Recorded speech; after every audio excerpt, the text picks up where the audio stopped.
How to fix flashlight missing in iPhone control center.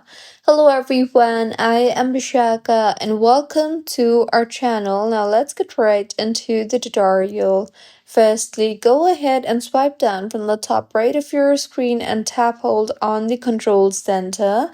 You will further see the option for add a control. So if you don't have flashlight in here, then tap on the add a control option, and further in the interface that you will be led to, you will be allowed to add control center shortcuts. So navigate to flashlight and tap on it, and with this, flashlight will be enabled in your control center.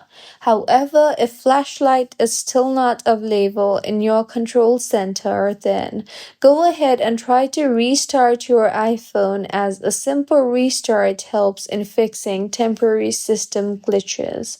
Also, the flashlight will not work if the camera is using the flash, so go ahead and close the camera app completely and try again.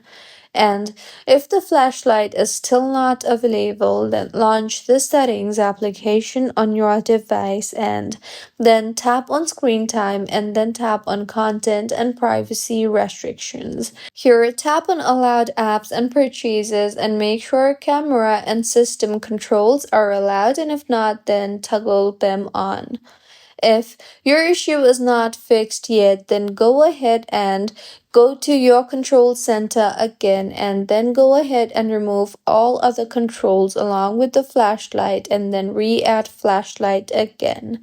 And if your issue is not fixed yet, then open settings again and then tap on general and then on software update. Further, go ahead and update the latest version of iOS, as software bugs can remove controls. So these were a few ways on how you can fix flashlight missing in iPhone control center. If you find this tutorial helpful, please like the video and do comment if you have any queries. Also, do subscribe to our channel for more helpful tutorials like this. See you on the next one.